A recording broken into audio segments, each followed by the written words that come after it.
Get out, now! Linda Crawford's voice slices through the afternoon heat like a blade. She stands 3 feet from two 13-year-old black boys, her manicured finger pointing at them like a weapon. You people don't belong in this neighborhood. Marcus drops his basketball. It rolls toward the fence as both boys freeze, their childhood innocence colliding with adult hatred in broad daylight. We're just playing, Malik starts. I don't care what you're doing. Linda steps closer, invading their space with deliberate aggression. This is a private community. You're trespassing. She pulls out her phone, holding it up like a threat. I'm calling the police right now to report 2 suspicious black males. The boys' faces shift from confusion to recognition to fear. They know this story. They've heard it end badly. Linda's thumb hovers over 911 as she smiles with cruel satisfaction. Let's see how tough you are when the cops get here. The phone connects. Her voice turns sickeningly sweet. 911? I need the police immediately. What Linda doesn't know is that she just made the biggest mistake of her life. The day began with triumph. At 8 a.m., Sarah Williams sat in the bright studio lights of Good Morning Miami, her tailored navy suit commanding respect as she faced host Patricia Martinez across the polished desk. The chyron beneath her name read, Civil Rights Attorney, $50 million police brutality settlement. Sarah, this is the largest settlement in Florida history for a police misconduct case. Patricia leaned forward, her voice carrying the weight of the moment. What does this victory mean for families across the state? Sarah's response was measured, professional, but carried an undercurrent of barely contained emotion. Patricia, this isn't just about money. It's about accountability. For too long, we've seen police departments operate with impunity when it comes to racial bias. Yesterday's verdict sends a clear message that a badge doesn't equal immunity. The camera captured Sarah's composure perfectly, the quiet strength of a woman who had spent 15 years building cases that most attorneys wouldn't touch. Her law degree from Harvard hung in her office, but her real education had come from growing up in Liberty City, watching her own father subjected to traffic stops that lasted 45 minutes for infractions that earned white drivers warnings.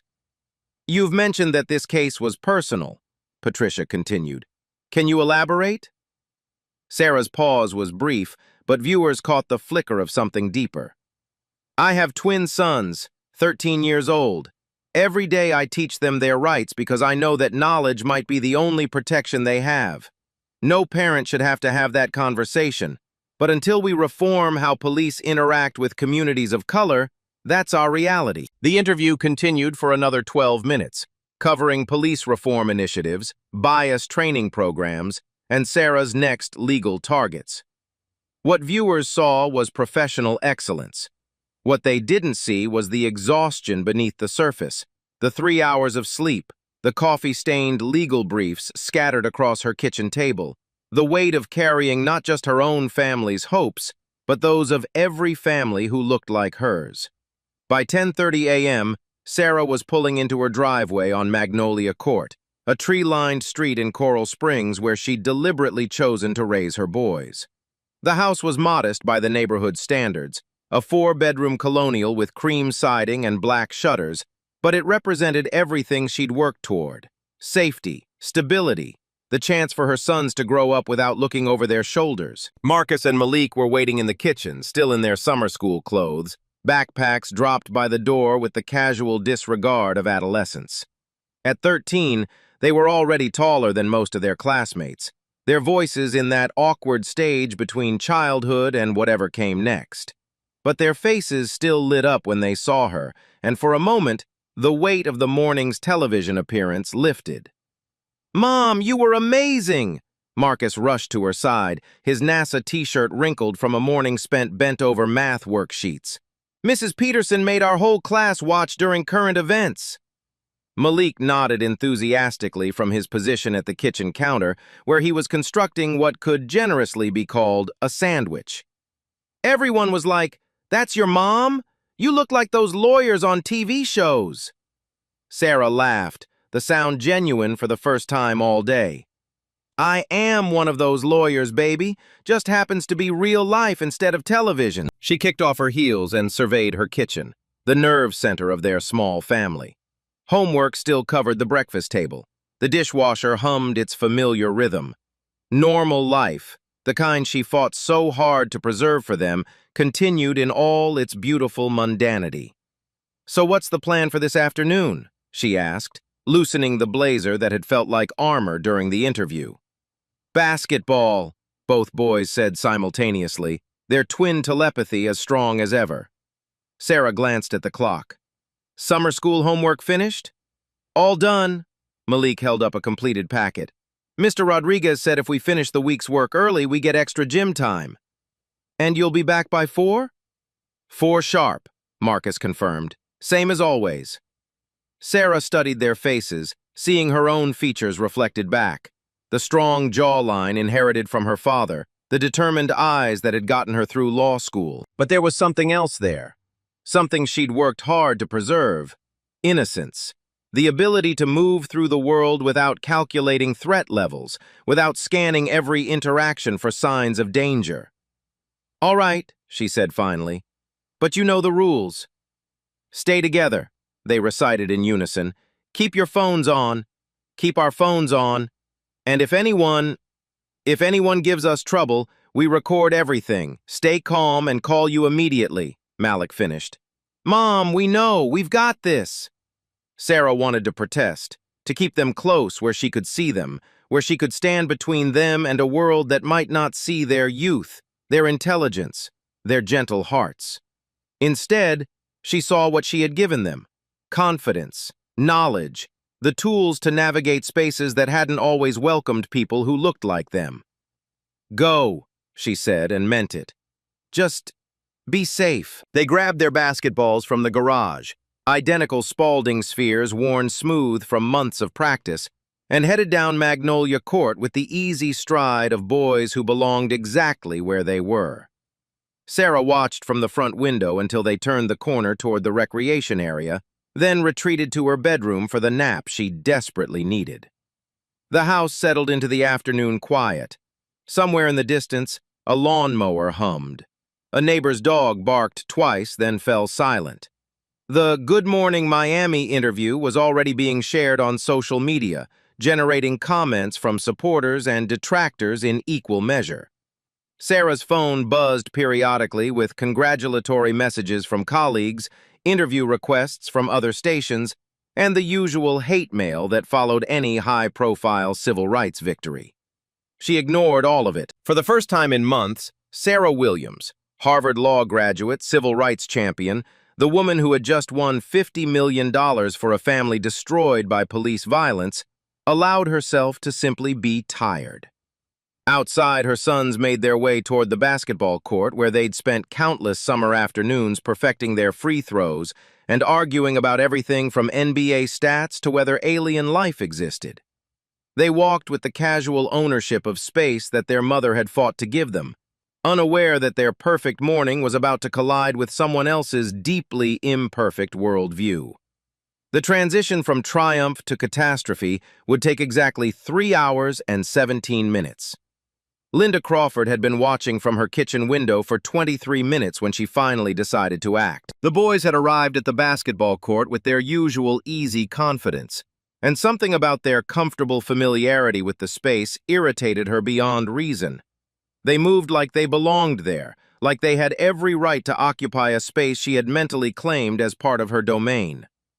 From her vantage point in the sprawling ranch house at 847 Magnolia Court, Linda had a perfect view of the recreation area. The house itself was a testament to her success. Granite countertops, stainless steel appliances, and a kitchen island larger than most people's bedrooms. Real estate had been good to Linda Crawford. 22 years of showing properties, negotiating deals, and cultivating the kind of professional relationships that opened doors had built this life of comfort and control. But control was exactly what felt threatened as she watched the boys warm up with practiced shots. They weren't just playing basketball, they were claiming territory. And in Linda's carefully ordered world, territory belonged to people who looked like her, earned like her, and understood the unspoken rules of suburban hierarchy. She smoothed her blonde hair, still perfectly styled from this morning's appointments, and adjusted the blazer she'd worn to show a property on Pine Ridge Drive. The Royal Palm Realty badge clipped to her lapel caught the afternoon light, a small symbol of the authority she wielded in this community. Homeowners Association meetings, property value discussions, neighborhood watch coordination. Linda Crawford was someone who got things done. The walk from her front door to the basketball court took exactly 97 steps. Linda had counted them during previous reconnaissance missions, those times when she'd observed other irregularities in the neighborhood's carefully maintained order. Each step reinforced her sense of purpose. This was her community. These were her standards to enforce. The boys noticed her approach but didn't stop playing. Marcus attempted a three-point shot that arced beautifully through the Florida heat before swishing through the net. Malik retrieved the ball and passed it back with the fluid motion of someone who had spent countless hours perfecting the fundamentals.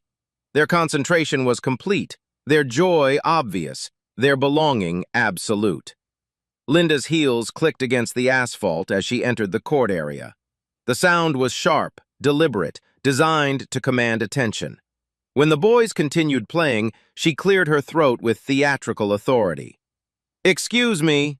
Her voice carried the crisp articulation of someone accustomed to being heard in boardrooms and city council meetings.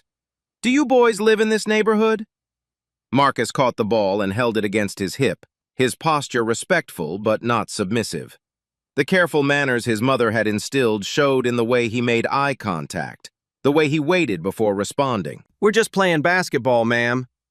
The response irritated Linda because it wasn't really an answer, and because it came without the deference she expected. These weren't small children who could be easily intimidated. At 13, both boys had grown into their height, their voices deeper, their presence more substantial. But that substance, rather than commanding respect, only fed Linda's sense that they represented something dangerous. "That's not what I asked." Linda stepped closer, positioning herself between the boys and the basket. The movement was calculated, a physical assertion of control over the space. "I asked if you live here. This is a private community recreation area. It's for residents only." Malik pointed toward the faded sign posted near the court's entrance. The sign says Coral Springs Public Recreation Area, open dawn to dusk. Linda's jaw tightened. The sign was a complication she had hoped they wouldn't notice, a detail that undermined her narrative of private ownership. But her years in real estate had taught her that perception often mattered more than facts, that confidence could reshape reality. "Don't get smart with me, young man." Her voice carried a warning edge. "I don't care what some old sign says. This neighborhood has standards. We have rules about who belongs here and who doesn't." The boys exchanged a look that spoke of conversations they'd had with their parents, training they'd received for exactly this type of encounter. Stay calm. Stay polite. Don't give them ammunition, but don't back down from your rights either. "Ma'am, we're not causing any trouble," Marcus said carefully. "We're just practicing our free throws. We'll clean up when we leave." "Where are your parents?" Linda demanded, her volume rising with her frustration. "Do they know you're wandering around neighborhoods where you don't belong?" The question hung in the air like a challenge. Linda's posture had shifted from merely confrontational to actively aggressive, shoulders squared, chin raised, finger beginning to point. The transformation was complete. From concerned neighbor to self-appointed enforcer of social boundaries she believed were under attack. Malik's hand moved toward his pocket, a reflexive gesture toward the phone his mother had taught him to always carry, to use wisely, to trust completely. The movement was slight, barely noticeable, but Linda's eyes tracked it like a hunter following prey. "Are you reaching for something?" Her voice turned sharp with accusation. "What's in your pocket?" "My phone, ma'am," Malik replied steadily. "My mother says we should always be able to call for help." Linda's laugh was bitter, triumphant. "Help? You think you need help? I'm a respectable member of this community trying to maintain our property values and our safety. If anyone needs help, it's the people who have to deal with trespassers who think they can go anywhere they want." She pulled out her own phone, holding it like a weapon. The iPhone 14 in its rose gold case caught the sunlight as she waved it in their direction. The gesture was meant to intimidate, to establish technological superiority, to remind them that she had resources they couldn't match. "I'm calling the police," Linda announced with satisfaction. "Let's see how tough you are when real authority gets here. Let's see how your mother feels about teaching you to trespass in decent neighborhoods." The boys stood frozen, not in fear but in recognition. This was the moment their mother had prepared them for, the encounter that every black parent in America dreads and anticipates. The moment when childhood innocence collides with adult prejudice, when playing basketball becomes a crime, when existing in space becomes grounds for punishment. Linda's thumb hovered over 911 as she smiled with cruel anticipation. She had no idea that 3 blocks away, the woman who had just discussed police reform on morning television was about to wake up to the sound of sirens in her own neighborhood. The moment Linda's phone emerged, Malik's training kicked in. His mother's voice echoed in his memory like a mantra. "If someone threatens to call the police, you start recording immediately. Evidence protects you when nothing else will." His hand moved to his pocket with deliberate calm, withdrawing his phone with the measured precision of someone who understood the stakes. The camera app opened with a soft electronic chime that seemed to echo across the basketball court like a bell tolling.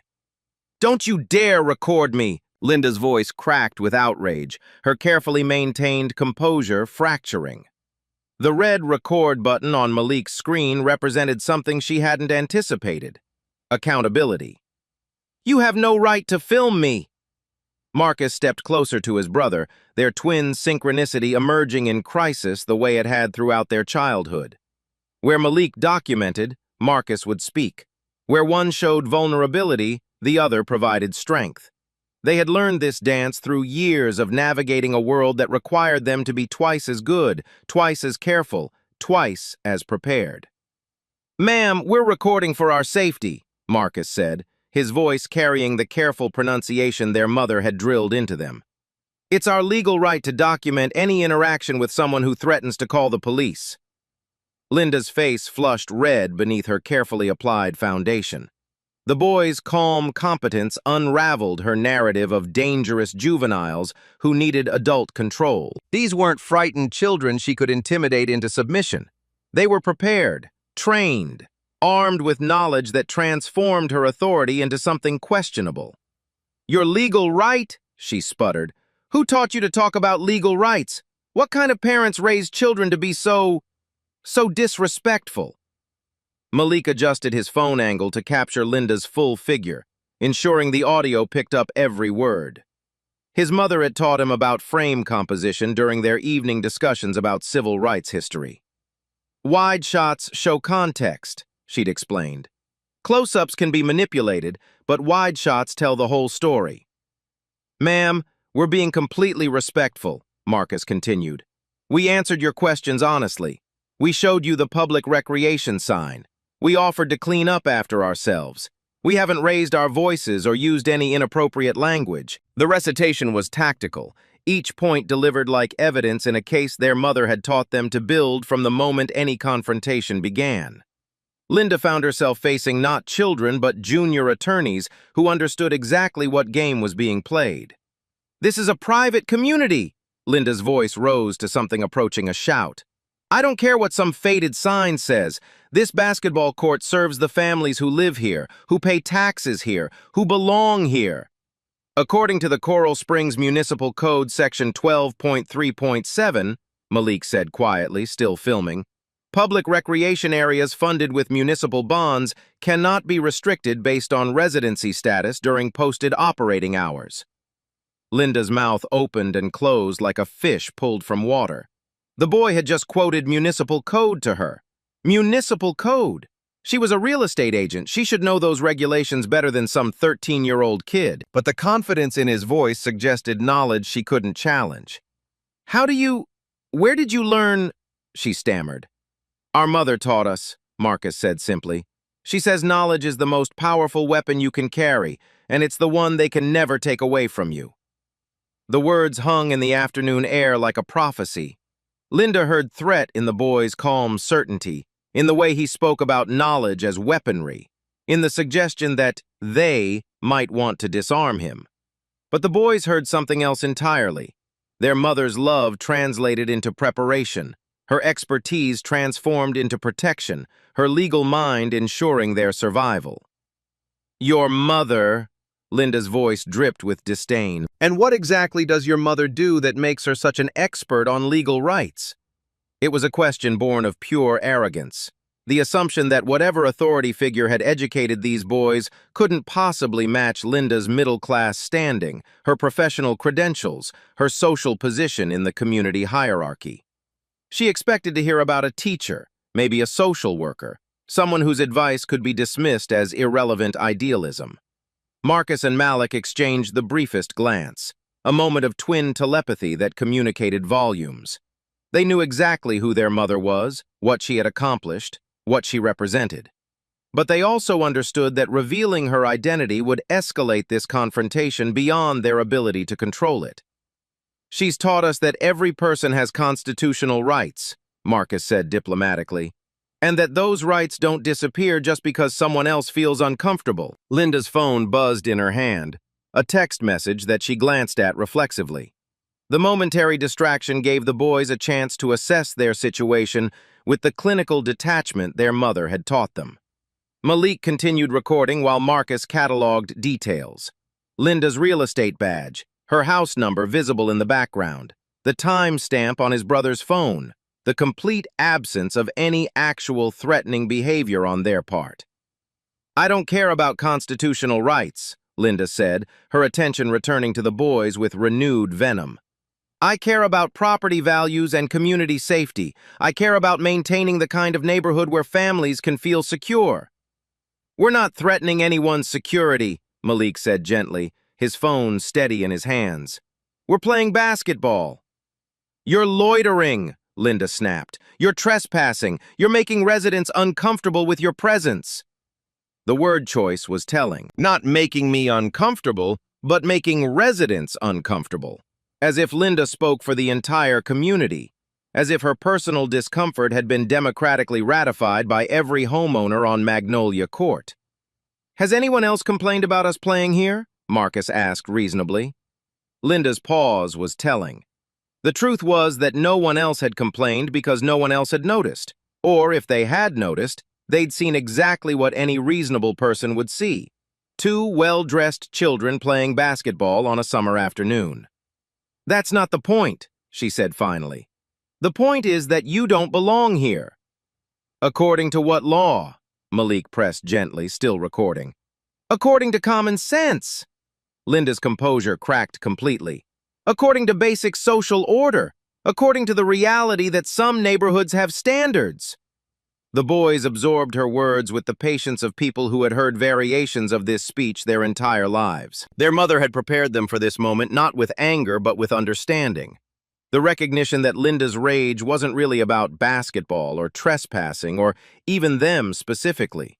It was about control, about maintaining a version of reality where people like her got to decide who belonged where. "Ma'am," Marcus said quietly, "we understand you're upset, but we have every right to be here, and we're not doing anything wrong." Linda stared at them both, her breath coming in short bursts. These boys, these children, had somehow turned her righteous confrontation into something that made her look unreasonable. They had knowledge, evidence, composure, and worst of all, they had made her reveal exactly who she really was. Her thumb moved to her phone's dial pad with deliberate emphasis. "Fine. If you won't leave voluntarily, we'll see what the police have to say about this situation." Linda's finger pressed 911 with the ceremonial weight of someone calling down divine judgment. She held the phone away from her ear, ensuring the boys could hear every word of the conversation that would, in her mind, restore proper order to her neighborhood. 911, what's your emergency?" The dispatcher's voice crackled through the speaker with professional efficiency. "This is Linda Crawford at 847 Magnolia Court in Coral Springs," she began, her voice taking on the authoritative tone she used during real estate negotiations. "I need police assistance immediately. Two black males are trespassing on private property and refusing to leave when asked. Malik's phone continued recording, capturing every syllable of Linda's performance. Marcus stood beside his brother with the stillness of someone who understood that any movement, any gesture, any change in posture could be weaponized against them. "Ma'am, what are their approximate ages?" the dispatcher asked. Linda's eyes swept over the boys, taking in their height, their developing frames, their clothes that clearly marked them as students rather than threats. But her answer reflected not what she saw, but what she needed the police to believe. Teenagers, maybe 16, 17 years old.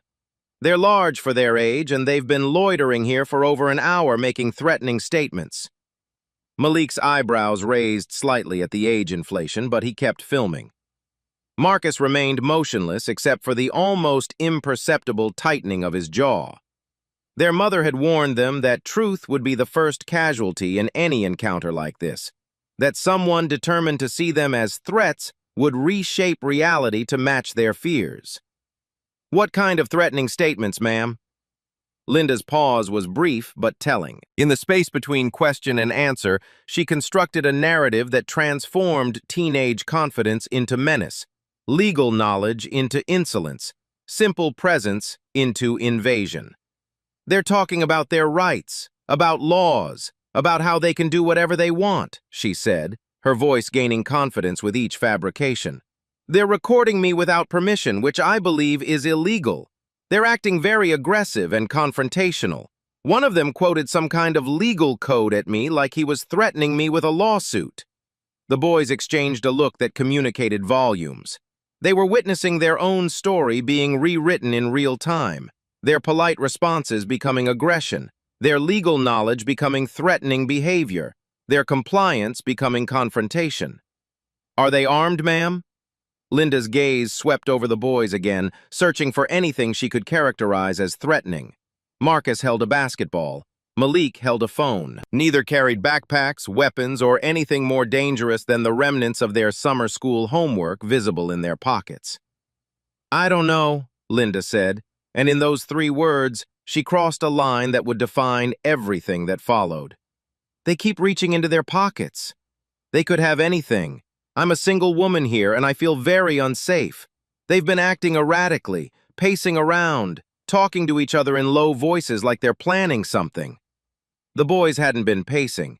They had been standing still for the entire 20-minute encounter, but Linda's imagination supplied movement where none existed, conspiracy where there was only confusion. "Ma'am, are you in a safe location?" "I'm maintaining distance, but they're blocking my path back to my house," Linda lied smoothly.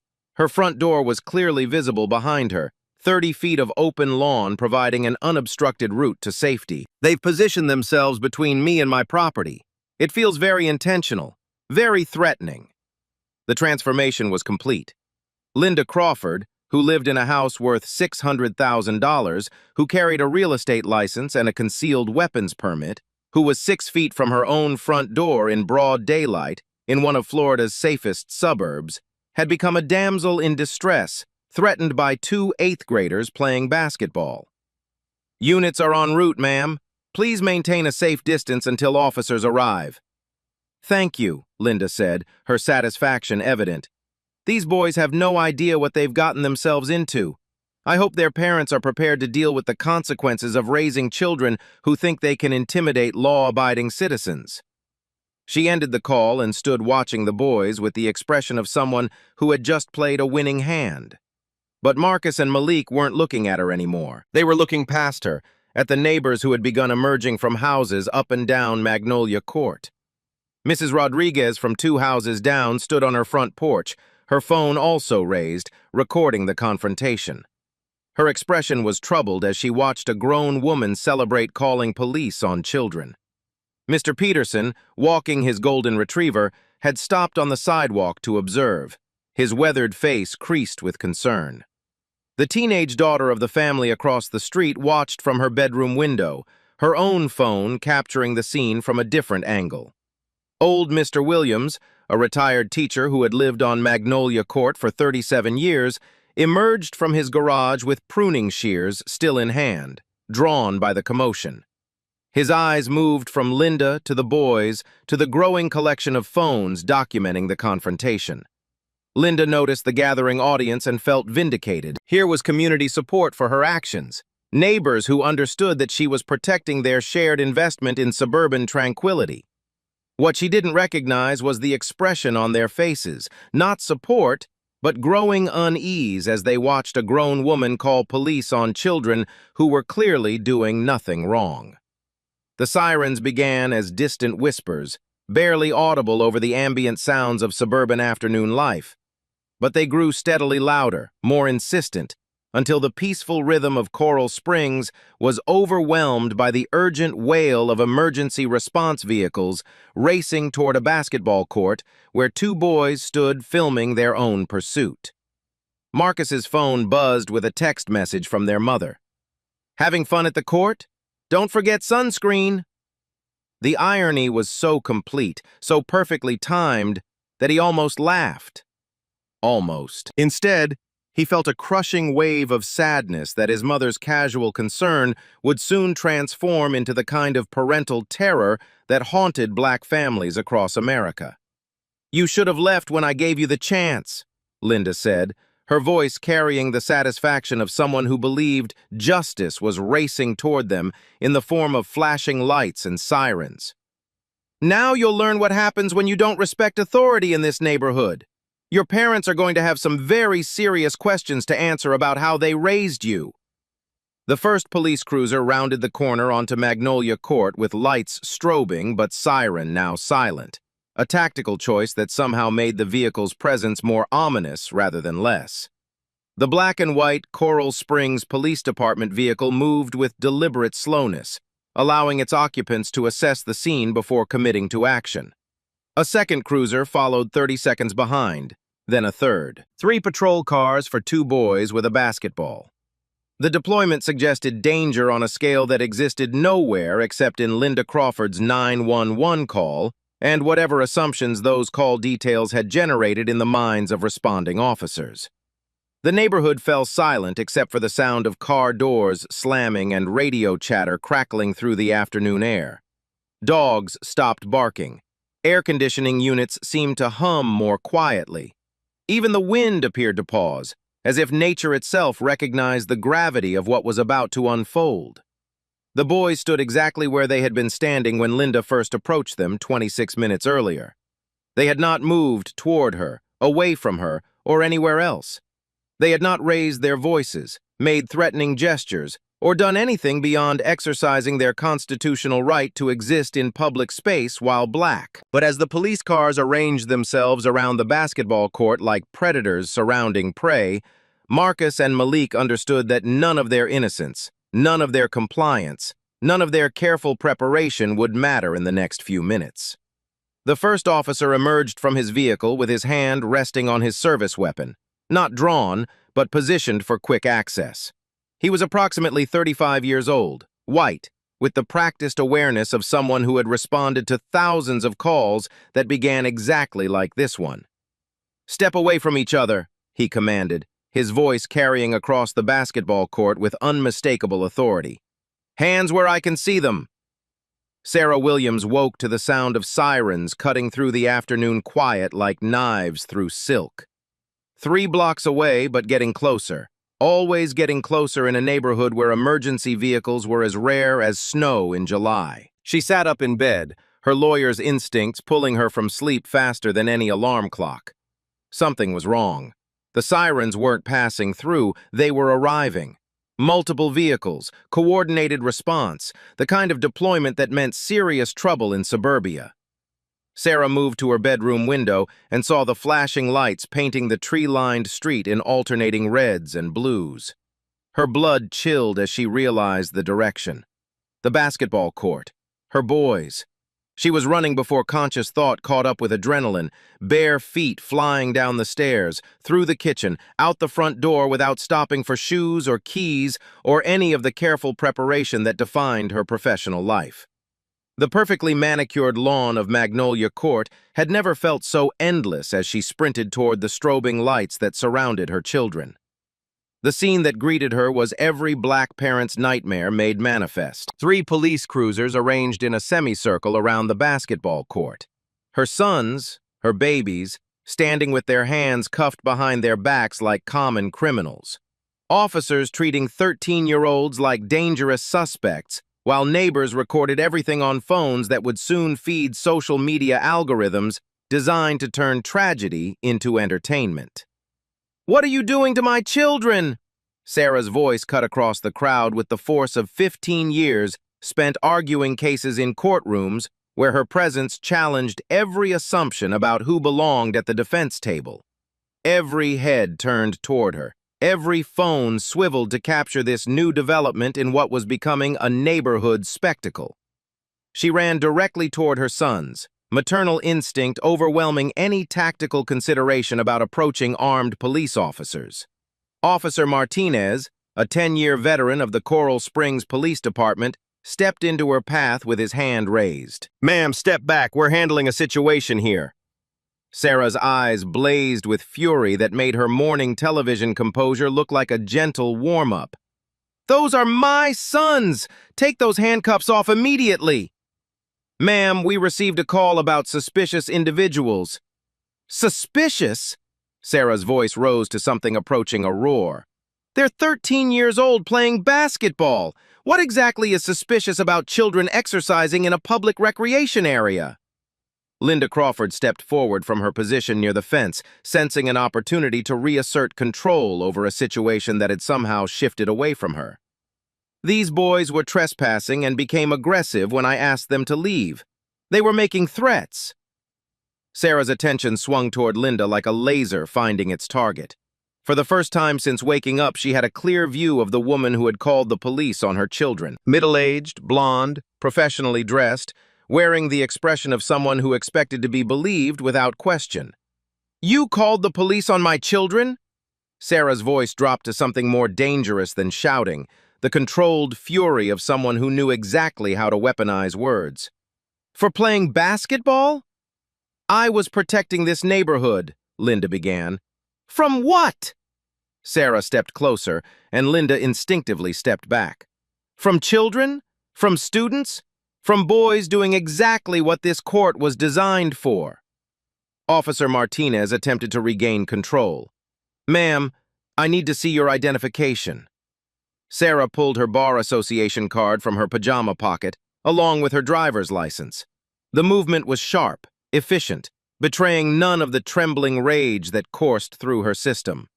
"Attorney Sarah Williams, those are my sons Marcus and Malik Williams. Now uncuff them immediately before this becomes a federal case." The name hung in the air for a moment before recognition dawned on Officer Martinez's face. He had heard that name recently, very recently. Something about a big settlement, a television interview, a lawyer who specialized in exactly the kind of case that was developing around him right now. "Wait," he said slowly, his mind racing through morning briefings and news coverage. "Sarah Williams, weren't you on TV this morning?" The question transformed the entire dynamic of the confrontation.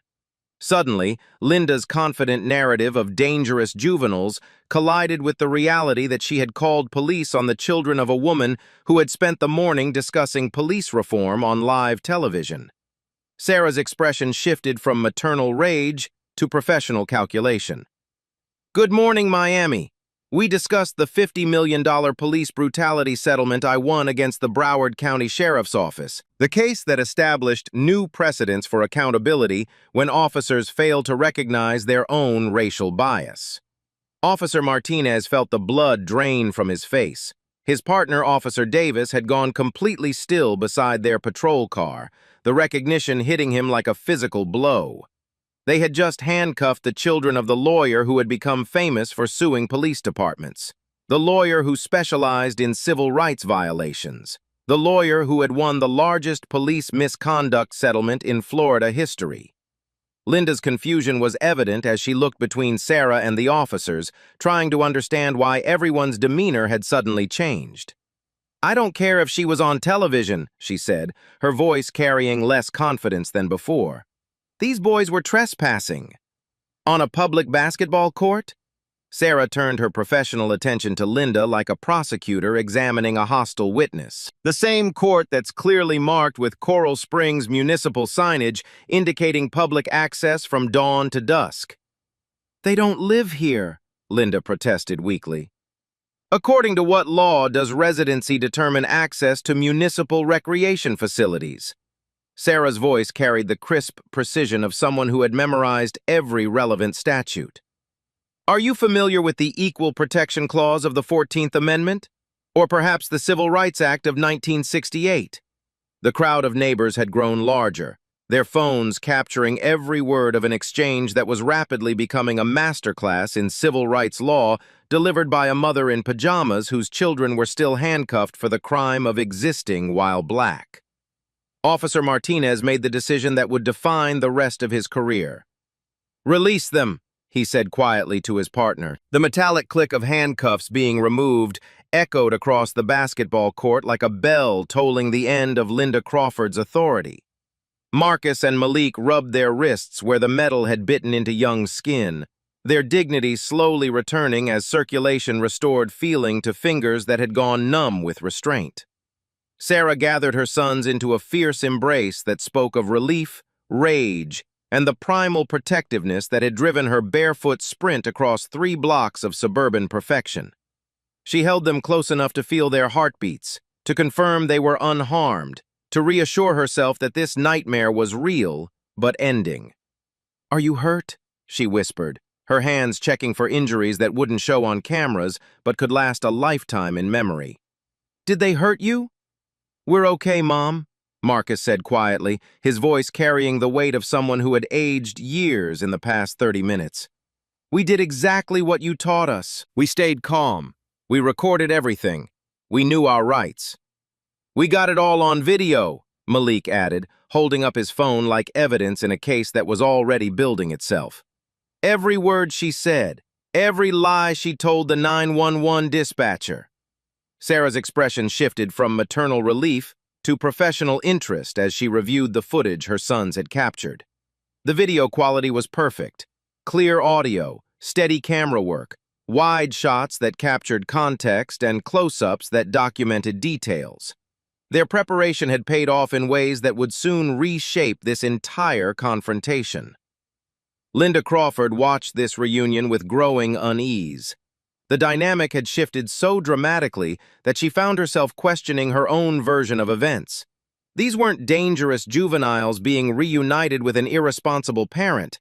This was a professional woman, a lawyer apparently, embracing children who looked like honor students rather than threats. But Linda's confusion ran deeper than simple misidentification. Something about Sarah Williams nagged at her memory. Something familiar about the woman's bearing, her voice, the way she commanded attention without raising her volume. Where had she seen this woman before? "Officer Martinez," Sarah said, her voice now carrying the measured authority of someone who spent her days in courtrooms rather than the raw emotion of a mother protecting her cubs. "I assume you'll be filing a report about this incident?" Martinez nodded reluctantly. He was beginning to understand the scope of the mistake that had unfolded around him. "Yes, ma'am. Standard procedure for any call involving minors." "Excellent. I'll want copies of that report along with the 911 call transcript and any body camera footage your department may have captured." Sarah's tone was businesslike, professional, but underneath lay the promise of consequences. "I assume your officers are equipped with body cameras?" "Yes, ma'am," Martinez replied, his discomfort growing with each question that highlighted the evidence trail he couldn't control. Linda's mind raced as she watched Sarah interact with the police officers. The woman's legal knowledge was comprehensive, her comfort with police procedure evident, her ability to shift from emotional mother to calculating attorney seamless. This wasn't someone who had Googled their rights after being wronged. This was someone who knew the system from the inside. Officer Davis, who had remained silent throughout the exchange, finally spoke up. "Ma'am, if you're the attorney from this morning's news interview, we want to make sure there are no misunderstandings about what happened here." The words hit Linda like a physical blow. This morning's news interview, Sarah Williams, attorney. The pieces clicked into place with devastating clarity. Linda's hands trembled as she pulled out her phone, fingers fumbling as she searched for Sarah Williams' attorney interview. The results loaded with crystal clarity. Local attorney wins record $50 million police brutality settlement. Below that, civil rights lawyer discusses police reform on Good Morning Miami. And finally, the photograph that made Linda's stomach drop. Sarah Williams, sitting in a television studio, wearing the same confident expression she now directed at the officers who had handcuffed her children. Sarah's smile was arctic as she continued her questioning. "Oh, there are no misunderstandings, Officer Davis. The situation is quite clear. A woman called 911 with false information about my children, claiming they were trespassing on public property, inflating their ages, suggesting they were armed and dangerous, and characterizing their legal knowledge as threatening behavior. Your department responded by handcuffing 13-year-olds without investigation, without cause, and without consideration for the possibility that the complainant might be lying." Linda stepped forward, desperation creeping into her voice as the full scope of her mistake became clear. "I wasn't lying. These boys were being disrespectful, talking about laws and rights like they were trying to intimidate me." "Mrs. Sarah paused expectantly. "Crawford. Linda Crawford." Sarah's eyes narrowed slightly as she filed the name away for future reference. "Mrs. Crawford, are you suggesting that children's knowledge of their constitutional rights constitutes intimidating behavior? Are you testifying that teenage boys understanding municipal codes represents a threat to community safety?" Linda's face flushed as she realized her words were being turned against her with surgical precision. Behind her growing panic, she could see neighbors continuing to record, their phones capturing every word of her testimony against herself. "They were being smart, Alex. They were challenging my authority." "Your authority to do what exactly?" Sarah pressed, her voice carrying the dangerous calm of a prosecutor who had trapped a witness in contradiction. "To exclude children from public property based on your personal comfort level, to determine who belongs in spaces funded by taxpayer money, to weaponize police response against families you find undesirable." The gathered neighbors shifted uncomfortably as Sarah's questions exposed the foundation of Linda's actions. Mrs. Rodriguez, still recording from her porch, felt her understanding of the situation crystallize. This wasn't community protection. This was racial profiling documented in real time. Mr. Peterson shook his head in disgust, his golden retriever sensing the tension and whining softly. Old Mr. Williams had emerged from his garage fully now, pruning shears forgotten in his hand as he watched the confrontation unfold. As a retired educator, he recognized the boys' respectful demeanor, their articulate responses, their complete lack of aggressive behavior. He also recognized something else, the look of terror on Linda Crawford's face as she realized she had picked a fight with someone equipped to fight back. Officer Martinez's radio crackled with dispatcher chatter, but he ignored it, focused entirely on the legal landmine he was standing in the middle of. Sarah Williams wasn't just any attorney. She was a civil rights specialist who had just won the largest police misconduct settlement in state history, and she was standing in front of him discussing the constitutional violations he had just participated in. The irony was so perfect it felt scripted. The woman who had spent her morning discussing police reform was now standing in her pajamas, documenting police misconduct against her own children, surrounded by the kind of evidence that had made her career possible. "Mrs. Crawford," Sarah continued, her attention returning to Linda with laser focus. "You mentioned to the dispatcher that my sons were 16 or 17 years old. Do they look 16 to you?" Linda glanced at Marcus and Malik, seeing them clearly for perhaps the first time. In their NASA t-shirts and basketball shorts, they looked exactly like what they were, middle school students who had grown tall early, their faces still carrying the soft edges of childhood despite their height. They're big for their age," Linda stammered. "They're 13, Sarah said flatly. 13 years old in 8th grade. Honor roll students who have never been in trouble with law enforcement. So when you told the dispatcher they were 17, that was—" "A mistake," Linda said quickly. "A mistake. And when you said they were making threatening statements, but the only statements they made involved citing municipal law and asserting their constitutional rights. That was... Linda's silence stretched uncomfortably as she realized every word she spoke was creating evidence for whatever legal action would inevitably follow. And when you suggested they might be armed, despite seeing clearly that they carried nothing but a basketball and a cell phone, that was... I felt threatened, Linda said desperately. Sarah's expression was incredulous. You felt threatened by children playing basketball in daylight, in a public space. While you were calling the police, they were recording for their own protection. The crowd had grown larger as word spread through the neighborhood. Cars slowed as they passed, drivers craning their necks to see what was happening. Social media notifications were already beginning to ping as the first videos uploaded to Facebook, Instagram, and Twitter. Someone had already created the hashtag #BasketballKaren, and it was beginning its viral journey across platforms where content lived and died based on how effectively it triggered emotional responses. Linda's phone buzzed with notifications as people began tagging her in posts, as neighbors uploaded their videos with her full name attached. Her real estate license number was being shared. Her home address was becoming public knowledge. The internet's investigative machinery was already grinding into motion, ready to dissect every aspect of her life with the same enthusiasm she had brought to harassing children. Officer Martinez made a decision that would haunt his career for months to come. Mrs. Williams, we apologize for any misunderstanding. Your sons were clearly not engaged in any illegal activity. Misunderstanding? Sarah's voice rose again, and Linda could hear in it the same tone that had commanded television audiences that morning. You handcuffed my children based on false information from someone who admitted she felt threatened by 8th graders discussing municipal law. That's not a misunderstanding. That's a systematic failure of police procedure that resulted in the civil rights violation of 2 minors. Linda Crawford watched the conversation with growing horror as she began to understand what she had done. She had called the police on the children of someone who sued police departments for a living. Someone who had just won $50 million doing exactly that.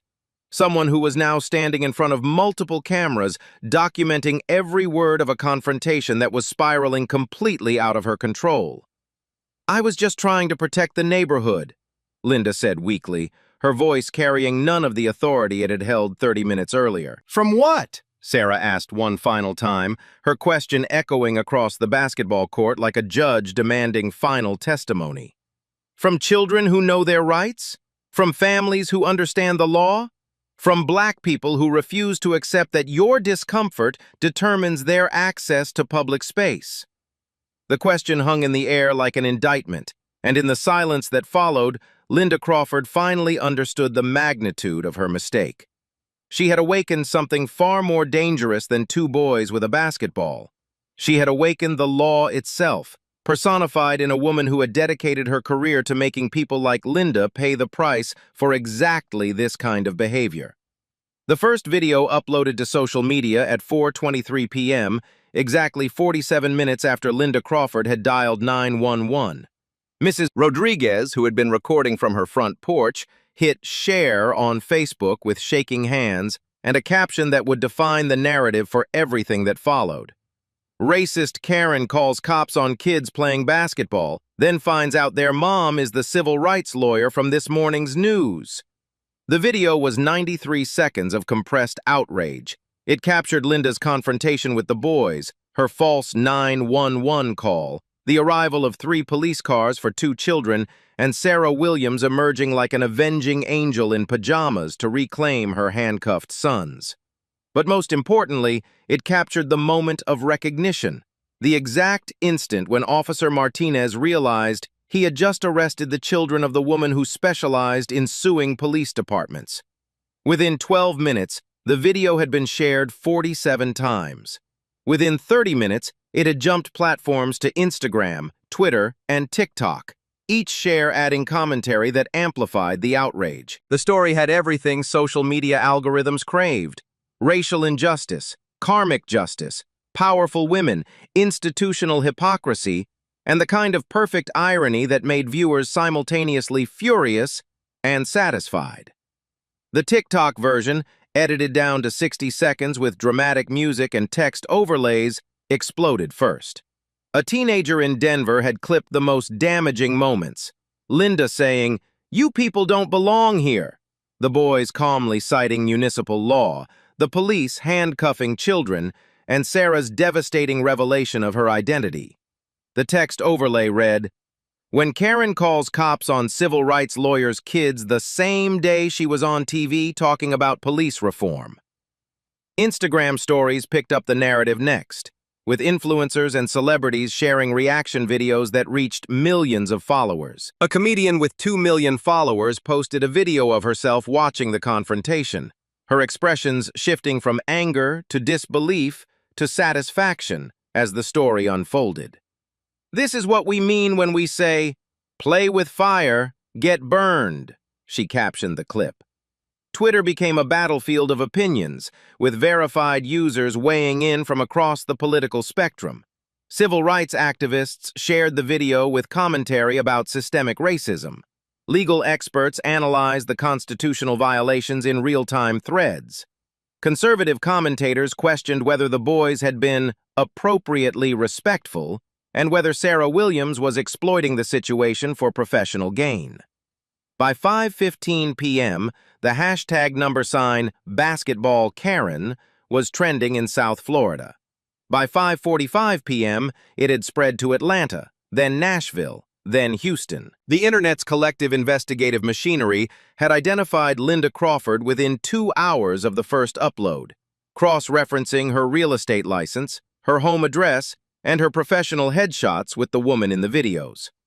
Reddit's r/public freakout subreddit pushed the story to its front page within an hour, generating thousands of comments that dissected every frame of the available footage. Users enhanced audio, analyzed body language, and created detailed timelines of events. Someone had already created a side-by-side comparison of Sarah's morning television interview and her afternoon confrontation with police. The juxtaposition so stark it seemed like dark satire. The investigative crowdsourcing extended beyond simple identification. Reddit users had discovered Linda's professional history, her social media posts, her Yelp reviews, and her involvement in HOA disputes going back 5 years. A pattern emerged that painted a picture of someone who had weaponized complaint systems against people of color with disturbing consistency. Sarah Williams sat in her kitchen, still in her pajamas, watching her afternoon nightmare transform into a digital wildfire. Her phone had not stopped ringing since the first video went viral. Reporters, colleagues, activists, and strangers all wanting her comment on the incident. She had turned off the ringer after the 15th call, but the screen continued to light up with notifications that felt like tiny explosions of attention she neither wanted nor needed. Her email inbox had exploded with interview requests from major networks. CNN, MSNBC, Fox News, Good Morning America, and dozens of other outlets were all seeking exclusive access to the family at the center of what media outlets were calling the basketball court incident, or basketball Karen confrontation. The phrases felt clinical, sanitized, divorced from the raw terror of watching her children in handcuffs. Marcus and Malik sat at the kitchen table, their homework forgotten, watching their story spread across platforms they were technically too young to use, but understood better than most adults. They watched strangers analyze their behavior, critique their clothing choices, and debate whether they had been too respectful or appropriately assertive during their encounter with Linda Crawford. "Mom," Marcus said quietly, his voice carrying the weight of someone processing a fundamental shift in how the world saw him. "People are saying you planned this." Sarah looked up from her laptop, where she had been reviewing the legal implications of filing a federal civil rights lawsuit based on the afternoon's events. "What?" "The whole thing.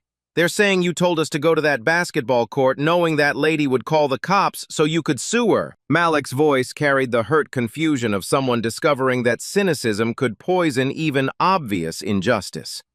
Sarah closed her laptop and moved to sit between her sons, wrapping her arms around shoulders that still seemed too young to carry the weight of national attention. "Baby, I was asleep when this happened. I woke up to sirens and ran outside in my pajamas because I heard police cars and thought you might be in danger." "We know that," Marcus said. "But look at what people are saying." He turned his phone toward her, and Sarah read comments that made her stomach clench. Convenient how the civil rights lawyer's kids just happened to run into a racist Karen the same day as her big interview. She probably coached them on what to say. Notice how they quote legal codes? What 13-year-old knows municipal law? This whole thing feels staged, too perfect, too convenient. Follow the money. She's about to get another big settlement. Those kids are way too articulate. Nobody talks like that unless they've been coached. Sarah stared at the screen, watching her teaching her children their rights be transformed into evidence of conspiracy. She had spent years preparing Marcus and Malik for encounters with racial bias precisely because she knew they were inevitable, not because she planned to profit from them. But the internet's hunger for complexity, for hidden motives, for reasons to doubt obvious injustice, had turned her preparation into proof of manipulation. "People don't want to believe that racism is this common," she said finally. "It's easier to think this was planned than to accept that children get called police just for existing while black. It's easier to question our motives than to examine their own biases." The afternoon news had picked up the story by 6 p.m., though their coverage was notably different from the social media narrative. Channel 7's evening broadcast led with, "Local attorney's children detained after neighbor complaint," focusing on the police response rather than Linda Crawford's behavior. The anchor, a middle-aged white woman with carefully styled hair, spoke about the misunderstanding and the complex community dynamics that had led to the unfortunate incident. But Channel 12, the local black-owned station, told a different story entirely. Their coverage began with Sarah's morning interview about police reform, then cut directly to footage of her sons in handcuffs, creating a visual narrative that needed no explanation. "This morning's police reform advocate becomes this afternoon's victim," read the chyron below images of Marcus and Malik being uncuffed.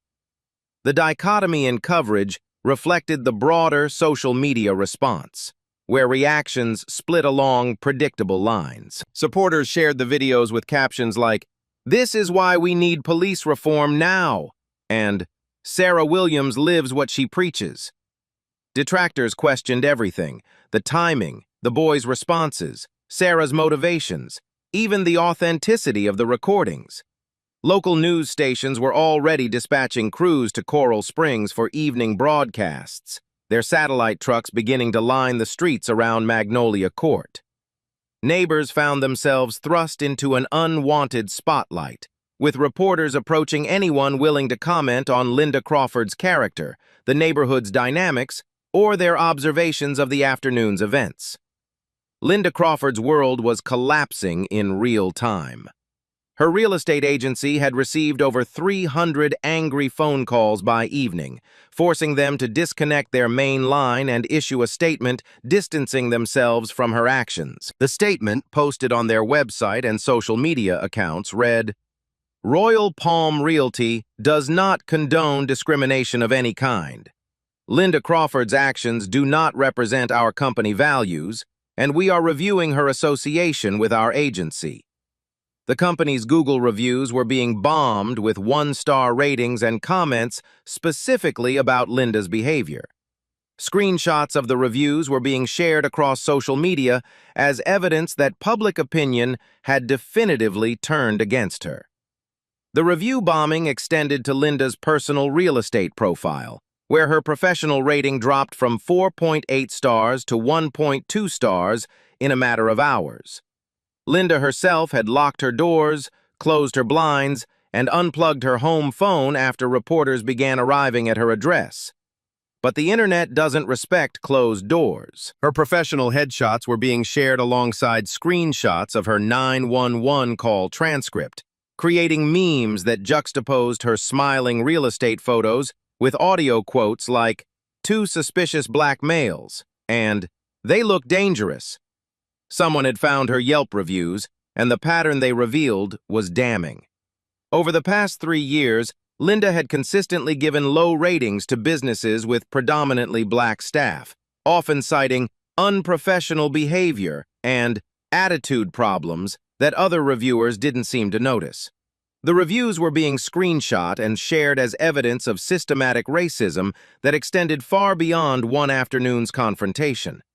Her LinkedIn profile showed connections to local Republican organizations, HOA boards, and neighborhood watch groups that social media investigators were now scrutinizing for similar patterns of behavior. Facebook posts from years past were being unearthed and analyzed, revealing a consistent thread of complaints about declining neighborhood standards and certain types of people that read very differently in the context of the afternoon's events.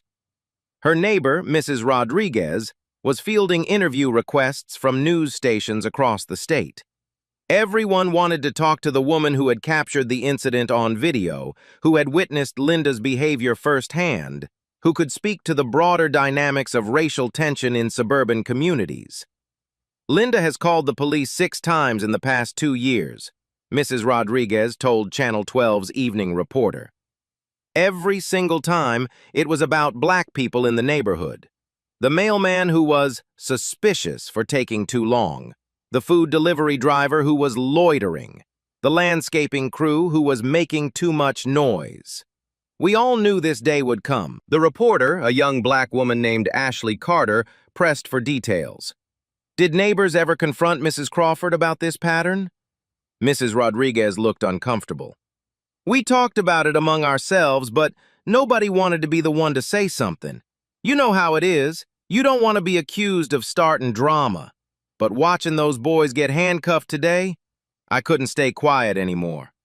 The interview would become another viral clip, spreading across platforms as evidence that Linda's behavior represented not an isolated incident, but a pattern of harassment that the community had enabled through silence. By 8 p.m., the story had reached national attention.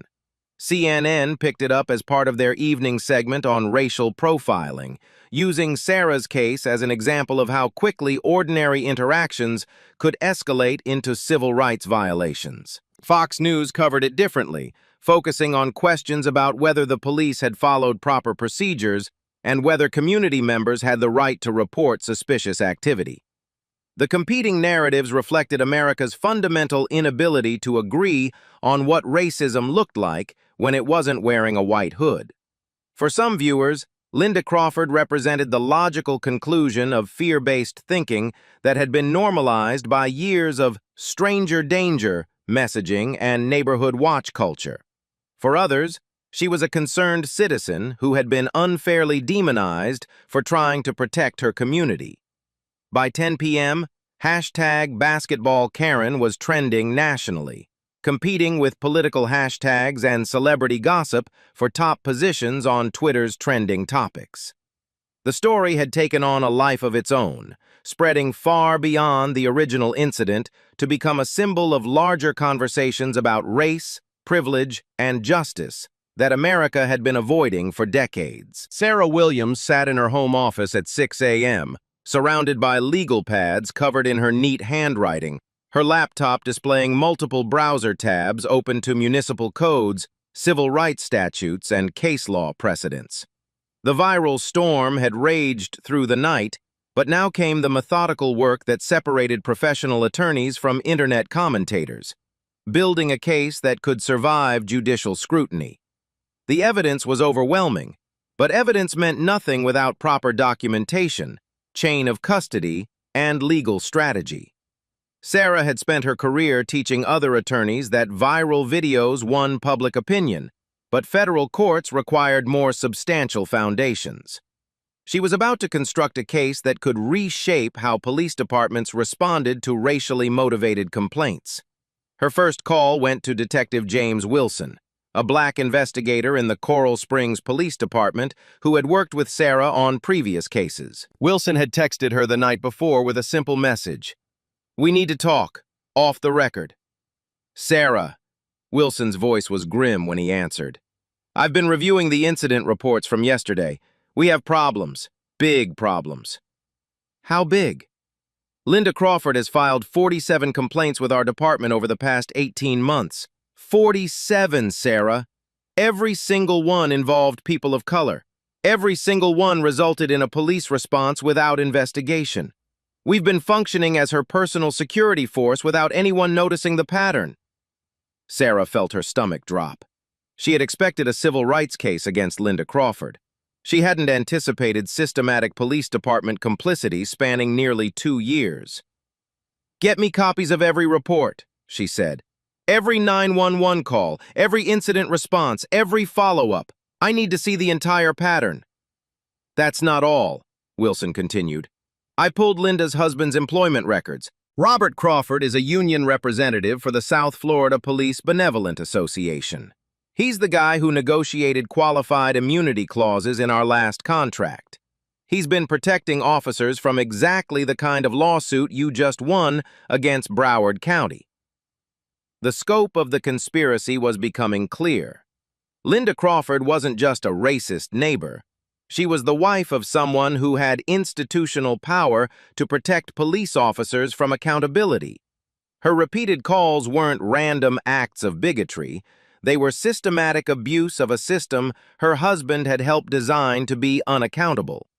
Sarah's second call went to her law partner, Janet Morrison, who had been fielding media requests since the story broke. Morrison had already assembled a preliminary research team to investigate not just the previous day's incident, but the broader pattern of behavior that enabled it. "Janet, I need a complete background investigation on Robert Crawford and his role in police union negotiations. I need to know if Linda's complaint pattern was coordinated or protected by union influence." "Already on it," Morrison replied.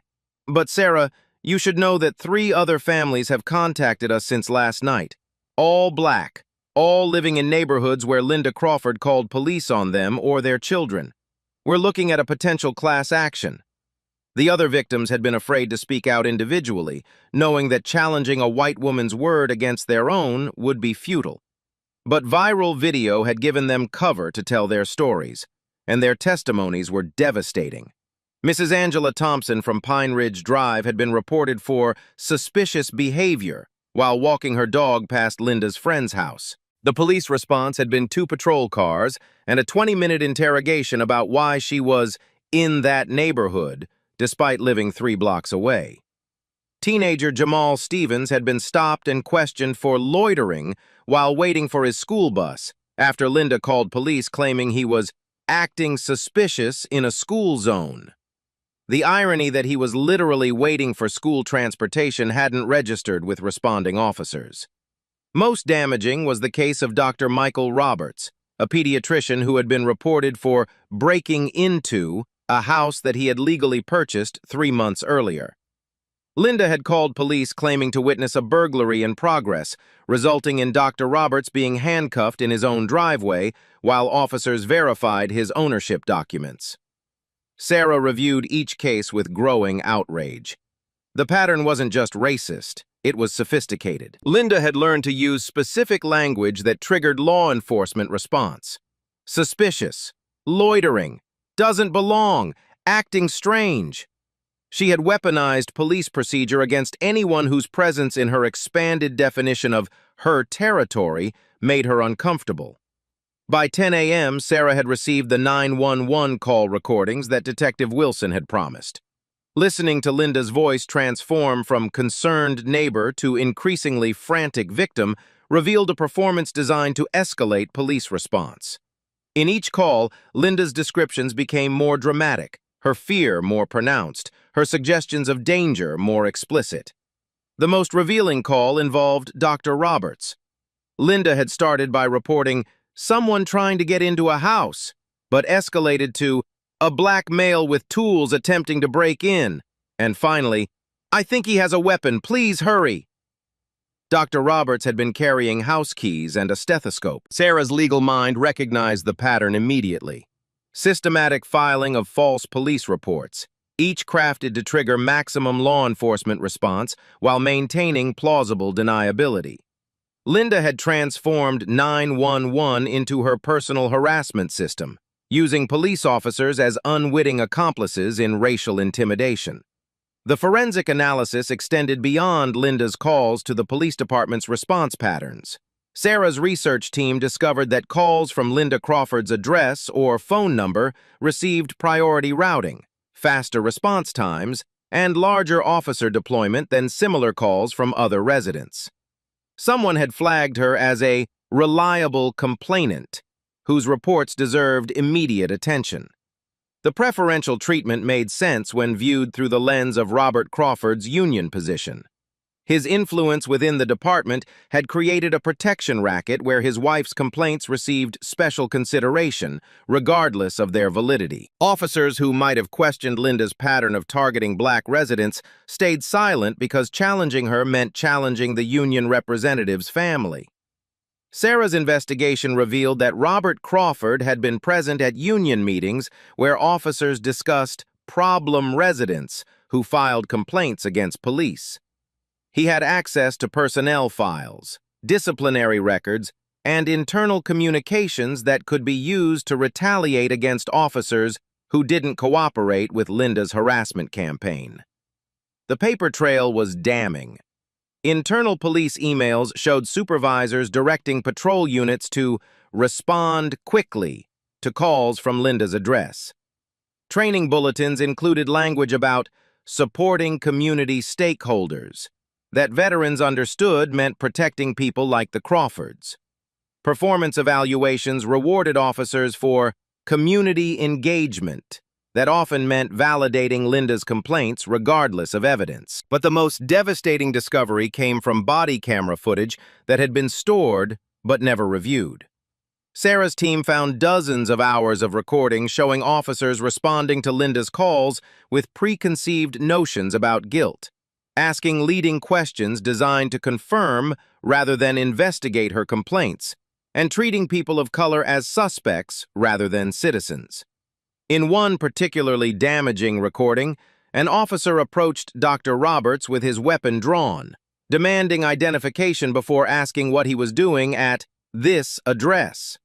When Dr. Roberts explained that he owned the house, the officer replied, "We'll need to verify that," as if home ownership by a black man required extraordinary proof. Another recording showed officers questioning Mrs. Thompson about her right to walk her dog in a public neighborhood, asking whether she had permission to be there, and why she hadn't chosen to exercise her pet in your own area. The assumption that black residents needed permission to occupy public space was casual, automatic, institutional. Sarah realized she wasn't just building a case against Linda Crawford or even the Coral Springs Police Department. She was documenting a conspiracy that extended throughout South Florida's law enforcement community, where union influence had created protection systems for people who weaponized police power against racial minorities.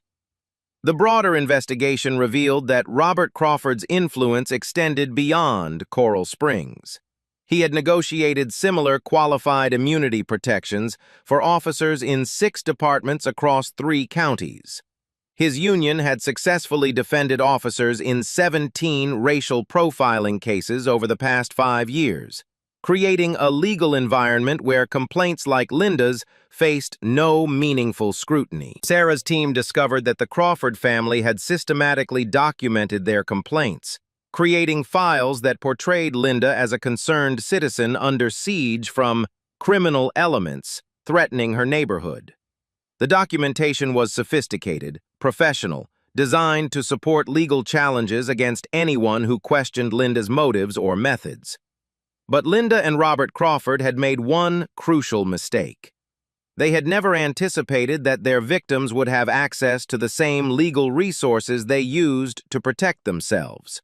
They had never considered that a civil rights attorney might live 3 blocks away, that their harassment system might target someone equipped to dismantle it entirely. By 2 p.m., Sarah had compiled a federal civil rights complaint that named Linda Crawford, Robert Crawford, the Coral Springs Police Department, the police union, and 6 individual officers as defendants. The lawsuit sought monetary damages for constitutional violations, injunctive relief requiring systemic police reforms, and criminal referrals for conspiracy to violate civil rights. The case would become a landmark precedent for holding police unions accountable when their members facilitated racial harassment. It would establish legal frameworks for challenging systematic abuse of 911 systems. Most importantly, it would demonstrate that viral videos, when supported by thorough legal investigation, could reshape institutional behavior rather than just generating temporary outrage. Sarah looked out her office window at the basketball court where her sons had been handcuffed 24 hours earlier. Camera crews still lined the street, waiting for statements, reactions, developments in a story that was far from over. But the real work was happening away from cameras, in the methodical construction of legal arguments that could protect future children from experiencing what Marcus and Malik had endured. She picked up her phone to call Detective Wilson with a question that would define everything that followed. How many other Linda Crawfords are there in your jurisdiction, and how long has your department been enabling them? The steps of the federal courthouse in Fort Lauderdale had been transformed into an amphitheater of accountability. News crews from across the state arranged their equipment in careful formation. Satellite trucks lined the street like mechanical monuments to the moment's significance, and reporters checked their audio levels while reviewing notes about the case that had exploded from suburban confrontation to federal civil rights action in less than 48 hours. Sarah Williams stood at the podium at exactly 10 a.m., flanked by Marcus and Malik in their school uniforms, crisp white shirts, navy ties, and blazers that transformed them from viral video subjects back into what they had always been: honor roll students whose only crime was existing while black in a space someone else claimed to control. Behind them stood a coalition that represented more than legal firepower. Dr. Michael Roberts in his physician's coat, Mrs. Angela Thompson holding her grandmother's Civil Rights March photo, Jamal Stevens in his high school varsity jacket, and 6 other families whose encounters with Linda Crawford's harassment system had been documented, recorded, and legally verified. The assembled media recognized the staging immediately. This wasn't just about 2 boys and a basketball court. This was about systematic abuse of police power, institutional racism protected by union influence, and the kind of conspiracy that federal civil rights law had been designed to dismantle. Sarah approached the microphone cluster with the measured confidence of someone who had spent her career in moments exactly like this, where legal precedent collided with social justice and the Constitution's promises faced their most practical test. 2 days ago, I appeared on Good Morning Miami to discuss police reform and the $50 million settlement our firm won against the Broward County Sheriff's Office, she began, her voice carrying across the courthouse plaza with courtroom-tested authority. I spoke about the need for accountability when law enforcement fails to recognize their own racial bias, about training programs that could prevent constitutional violations, about the importance of protecting citizens' rights regardless of their skin color. She paused, letting the irony settle into the humid South Florida air where reporters scribbled notes and camera operators adjusted their focus. That same afternoon, my 13-year-old sons were handcuffed for playing basketball in a public recreation area, victims of exactly the kind of systematic racial profiling I had spent the morning discussing on television. The crowd stirred, supporters nodding in recognition, skeptics shifting uncomfortably, journalists sensing the narrative thread that would define their coverage. Sarah continued with the precision of someone presenting evidence to a jury that represented the entire country. But this case isn't about ironic timing or even about individual racism. This case is about something far more dangerous: the systematic abuse of police power by citizens who have learned to weaponize law enforcement against people whose presence makes them uncomfortable. Sarah gestured toward the families behind her, each representing a documented encounter with Linda Crawford's harassment system. Over the past 18 months, Linda Crawford called police 47 times to report people of color for the crime of existing in spaces she considered her domain. 47 times, the Coral Springs Police Department responded without investigation, without question, without consideration that the complainant might be systematically filing false reports. Mrs. Rodriguez, who had captured the original confrontation on video, had driven down from Coral Springs to witness this moment. She stood in the crowd with tears in her eyes, recognizing that her decision to press record had opened a door that would transform how police departments across the country responded to racially motivated complaints. "Doctor," Michael Roberts, Sarah continued, gesturing toward the pediatrician, was handcuffed in his own driveway for the crime of unlocking his front door while black. Mrs. Angela Thompson was interrogated for walking her dog past Linda Crawford's friend's house. Jamal Stevens was questioned as a potential threat for waiting for his school bus. Each name carried weight, each case representing constitutional violations that had been normalized through institutional complicity. Sarah's voice gained strength as she moved through the evidence her team had compiled. Our investigation reveals that Linda Crawford's husband, Robert Crawford, serves as union representative for the South Florida Police Benevolent Association. He negotiated qualified immunity protections that shield officers from accountability when they participate in exactly this kind of harassment. Linda Crawford didn't just weaponize police power. She had institutional protection from someone who helped design the system to be unaccountable. The revelation sent murmurs through the assembled media. This wasn't just neighbor versus neighbor conflict. This was systematic corruption that reached into the heart of police union politics and legal protection rackets that enabled racial harassment under color of law. Detective James Wilson, standing in the back of the crowd in civilian clothes, felt vindicated in his decision to provide Sarah's team with internal police documents. He had watched colleagues respond to Linda Crawford's calls with automatic deference, never questioning the pattern, never investigating the complainant's motives. The preferential treatment had always felt wrong, but challenging it meant challenging the union representative's family. Today, we are filing a federal civil rights lawsuit under Section 1983 against Linda Crawford, Robert Crawford, the Coral Springs Police Department, the South Florida Police Benevolent Association, and 6 individual officers who participated in this conspiracy to violate constitutional rights. The legal language was precise, but Sarah translated it for the cameras that would carry this message across social media platforms and evening news broadcasts. We are seeking monetary damages for the families who were terrorized by this harassment system. We are seeking injunctive relief that will require comprehensive police reform, bias training, and oversight mechanisms to prevent this abuse from continuing. Most importantly, we are seeking criminal referrals for conspiracy to violate civil rights under federal law. Marcus and Malik stood behind their mother with the composure their training had given them, watching her transform their afternoon of terror into a legal framework that could protect other children from experiencing what they had endured. Their presence spoke to the human cost of systematic racism, while their dignity refuted every stereotype that had motivated Linda Crawford's harassment. Sarah played audio from Linda's 911 calls over the courthouse sound system, letting the assembled crowd hear the escalation patterns her team had identified. Linda's voice transformed from concerned neighbor to frantic victim to implicit threat assessor, each call designed to trigger maximum police response against people whose only crime was existing in public space. In the Dr. Roberts case, you'll hear Linda Crawford describe a black male with tools attempting to break in, followed by, "I think he has a weapon." Dr. Roberts was carrying house keys and a stethoscope. This wasn't misidentification. This was deliberate fabrication designed to endanger a man's life.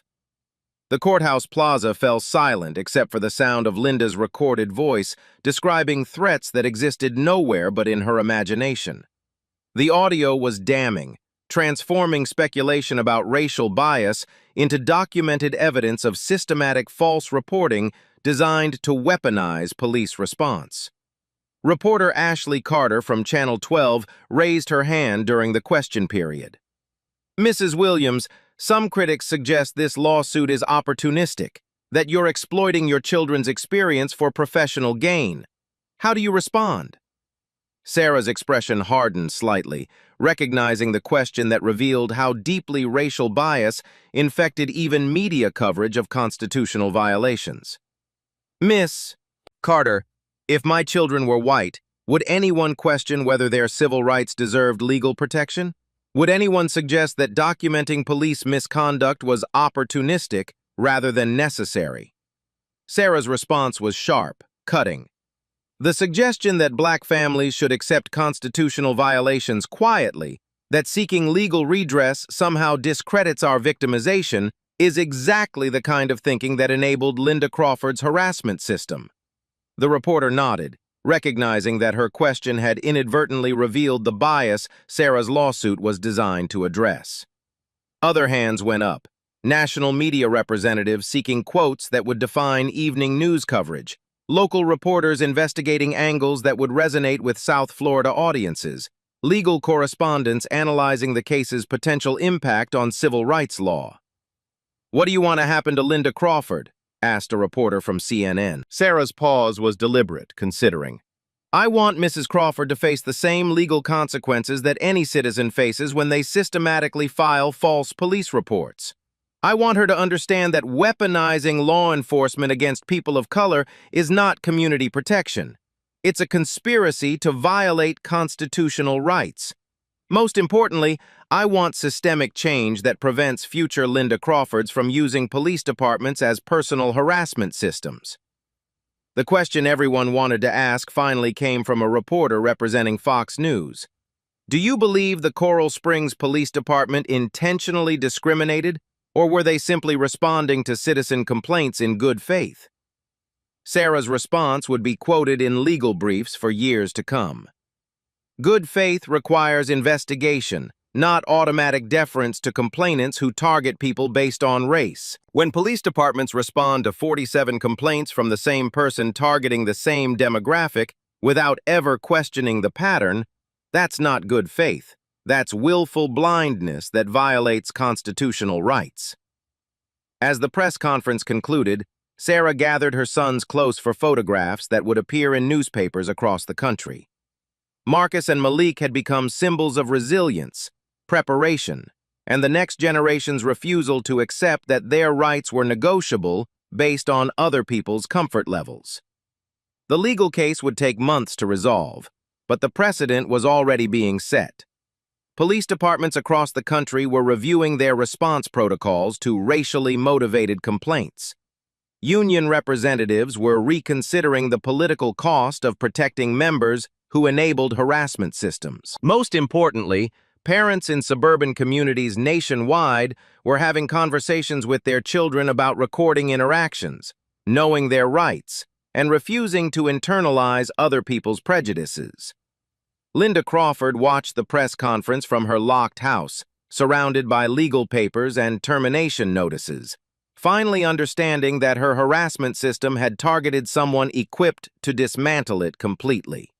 The viral videos had destroyed her reputation, but Sarah Williams' legal strategy would reshape the institutional frameworks that had enabled her behavior. The basketball court where everything began remained empty that afternoon, but not because anyone was afraid to use it. It had become a pilgrimage site where families drove to take photographs, where civil rights organizations held planning meetings, where children practiced free throws while their parents discussed the legal precedents being established just miles away in the federal courthouse. Justice Sarah Williams understood as she gathered her legal papers and prepared to return to the methodical work of constitutional litigation, it wasn't just about individual accountability. It was about dismantling the systems that made Linda Crawford's possible, protecting Marcus and Malik's, and ensuring that basketball courts remained spaces for childhood rather than venues for adult prejudice. 6 months later, the basketball court on Magnolia Court had been transformed into something its original designers never intended: a symbol of resistance, resilience, and the possibility that systematic change could emerge from individual courage. The chain-link fence that Linda Crawford had once used to mark her territory now displayed a small bronze plaque installed by the Coral Springs City Council. "In memory of all children whose rights to public space have been challenged, and in honor of those who stood firm in defense of justice. Sarah Williams stood at her kitchen window, watching Marcus and Malik practice free throws with a collection of neighborhood children that would have been unimaginable during Linda Crawford's reign of harassment. The players represented every demographic the former real estate agent had tried to exclude: Black, white, Hispanic, Asian, children from families that had lived in Coral Springs for generations, alongside others whose parents had arrived seeking the American dream that the suburbs still promised to some. The legal settlement had been comprehensive, historic, and precedent-setting.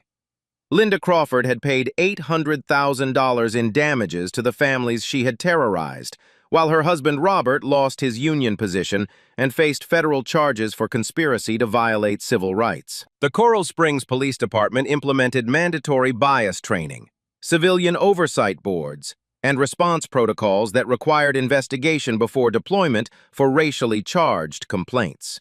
But the institutional changes extended far beyond one suburb in South Florida. Police departments across 37 states had revised their procedures for handling complaints from repeat callers, creating early warning systems that flagged potential harassment patterns before they escalated to constitutional violations. The Crawford Protocols, as civil rights attorneys had begun calling them, required documentation, verification, and supervisor approval for responses to citizens whose complaint history suggested systematic targeting of specific demographics. Sarah's phone still rang daily with requests from families experiencing similar harassment, from attorneys building civil rights cases, from police chiefs seeking guidance on implementing bias prevention programs. The case had become a template for challenging systematic abuse of law enforcement by citizens who had learned to weaponize police power against communities of color. Mrs. Rodriguez, who had captured the original confrontation on video, had become an unlikely civil rights advocate, speaking at community meetings about the importance of documenting bias incidents and refusing to enable racial harassment through silence. Her decision to press record had been transformed from neighborhood drama into civic duty that inspired bystanders nationwide to document rather than ignore constitutional violations.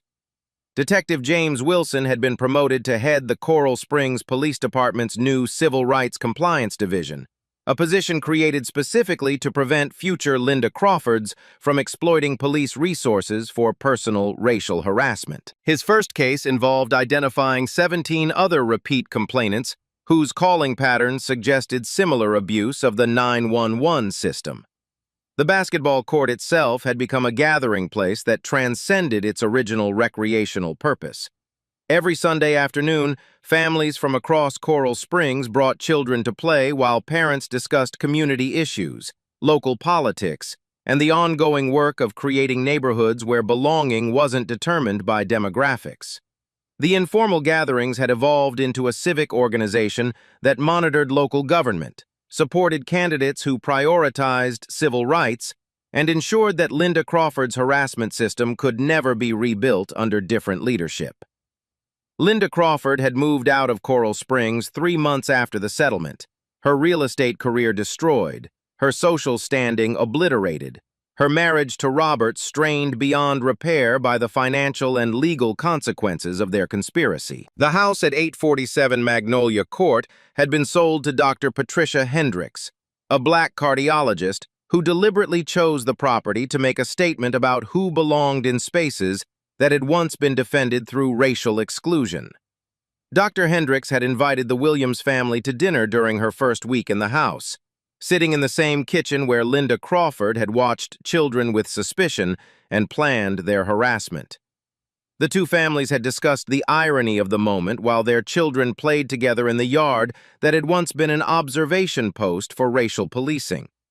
The viral videos that had initially spread the story continued to circulate, but their meaning had evolved from documentation of individual racism to educational tools used in police academies, law schools, and community training programs. Marcus and Malik had become reluctant symbols of preparation, composure, and the next generation's refusal to accept that their constitutional rights were subject to other people's comfort levels.